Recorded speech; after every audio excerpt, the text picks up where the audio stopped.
But we begin tonight with something brand new and not before reported on why health reform passing is a more likely prospect than most of us have been led to believe. The in-the-know Beltway insider common wisdom right now about whether or not reform is going to pass holds that Congressman Bart Stupak of Michigan is a big problem for the bill's chances. Bart Stupak, of course, is the Democrat in the House who is trying to make himself famous by threatening to kill health reform over the issue of abortion. We do not want our taxpayer dollars going to fund abortion. And so we're just sticking to this principle. Mr. Stupak has been engaged in an effort that is as high profile as he can possibly make it to hijack health reform, to hijack the whole health care reform debate, to turn it into an abortion debate. That effort has succeeded in the sense that it's made Bart Stupak much better known than he otherwise was. It remains to be seen if he'll be able to keep himself famous, though, now that his big supposed threat to kill health reform appears to be falling apart. One of the things that folks have not paid much attention to as they've been putting Bart Stupak on TV and giving him more attention than he's ever had in his life is that Bart Stupak never seems to name this block of people who he supposedly represents, this block of Stupak-following members of Congress who he supposedly speaks for. Well, last month, Congressman Stupak said it was 15 to 20 unnamed members of the House who he said had major concerns about the bill. But at least to the House members I've talked to, probably about 15 or 20 of them in the last 24 hours, they've said there are other problems with this bill. 15 to 20 members have problems with this bill. 15 to 20. Don't worry about who they are. Well, now his 15 to 20 is supposedly down to 12. But again, don't worry who they are. Mr. Stupak says 12 members now would vote against health reform because they agree with him that the bill should be used to try to restrict access to abortion. There are at least 12 of us who voted for health care who have indicated to the leadership and others that unless you fix this abortion language, we can't vote for a final version of the bill. You and your 11 colleagues who voted yes the last time will vote no this time. Does that mean you're prepared to take responsibility for bringing down this whole bill? Yes, we're prepared to take responsibility. Unless the language changes, there's at least 12 Democrats who have said they could not vote for health care.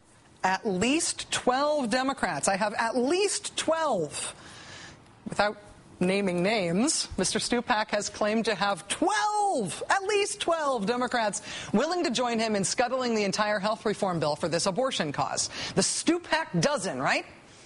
Well, today, here's some news. We spoke with a senior House leadership aide whose job is not to just pay attention to Bart Stupak because he wants people to pay attention to him, but to actually fact-check what Bart Stupak says to see if he really does have those 12 votes he says he has. And it turns out when Bart Stupak says at least 12, what he really means is not really 12 at all. This senior leadership aide telling us today that after an informal whip count on the Hill, quote, "We do not see more than 4 or 5 members standing with Bart when this bill is actually brought to the floor." 4 or 5. So Bart Stupak's unnamed posse of 15 to 20 became Bart Stupak's unnamed posse of 12, and now it looks like it's become Bart Stupak's unnamed posse of 4, maybe 5, plus Bart. Bart Stupak's dwindling posse is not the only problem he has right now, though. In negotiating with Bart Stupak and trying to figure out what he and his 4 friends want, there's also the problem that what he says he wants is something that can't be done. The bottom line is there has to be no public funding for abortion. That's been the law for 33 years. Let's just put current law in the bill and move forward. Congressman Stupak is proposing something that sounds very simple. It's also very easy to remember when you're on television. It's not, however, something that is legislatively possible. The only way that health reform passes right now, the path to health reform passing, goes like this. The House passes the Senate bill as is, and then another package of tweaks to the Senate bill are passed through reconciliation. That's the path to health reform passing. Reconciliation can only be used for things that have budgetary consequences.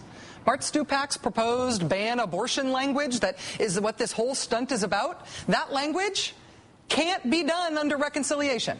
Can't be done. It's against the rules. What Bart Stupak is now demanding is a legislative impossibility. It's like a kid telling you they're not going to eat their broccoli unless you hold your breath for 40 minutes. You could try to please that child by doing that, but it's not going to happen. You are welcome to die trying. It can't be done. There's also the increasingly awkward fact that the problem Mr. Stupak is trying to solve with his solution that can't be done, the problem itself does not exist. Mr. Stupak keeps saying the Senate bill would subsidize abortions, right? The bill that they're using as the vehicle is the Senate bill. And if you go to page 2069 through page 2078, you will find in there the federal government would directly subsidize abortions. I love the cite the page numbers trick. It sounds so authoritative, right?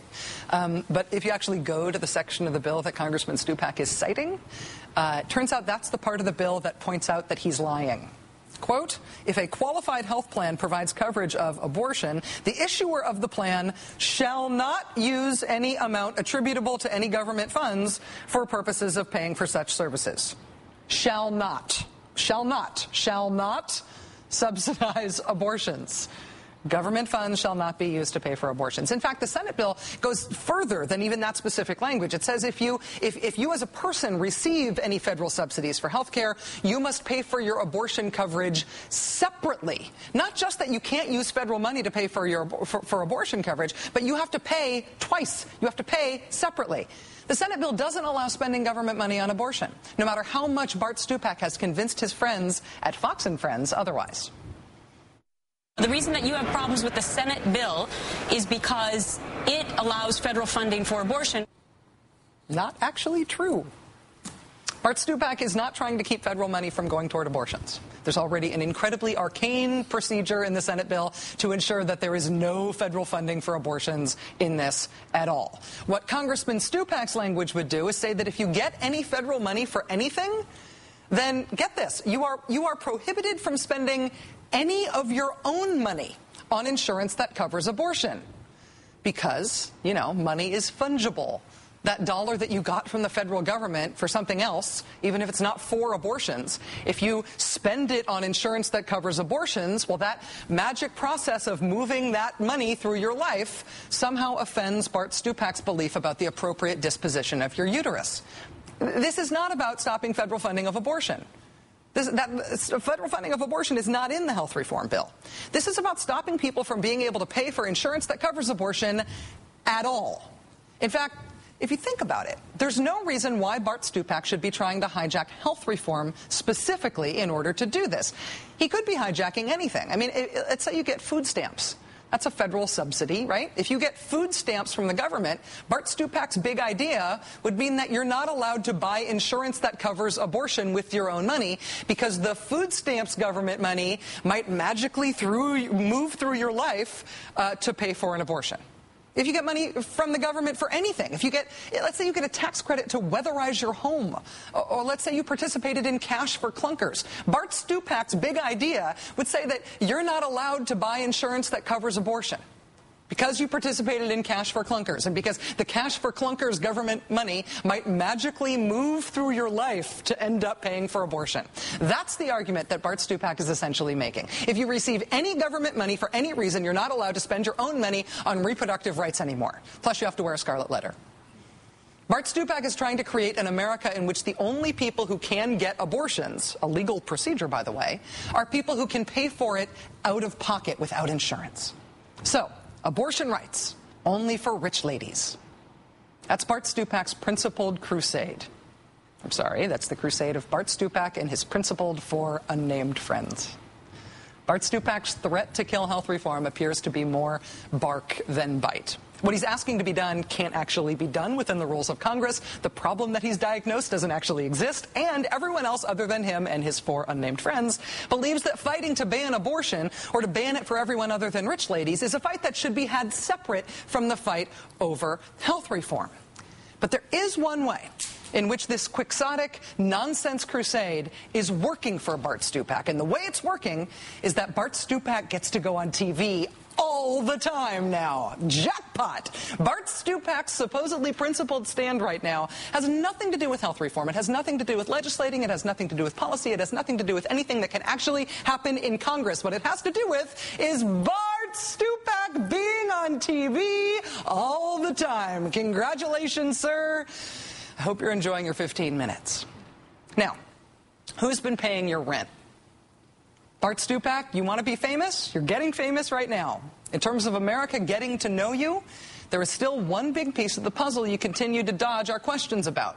Who, sir, has been paying your rent? Who paid your rent for years? You even got asked about it by your good friends at Fox today.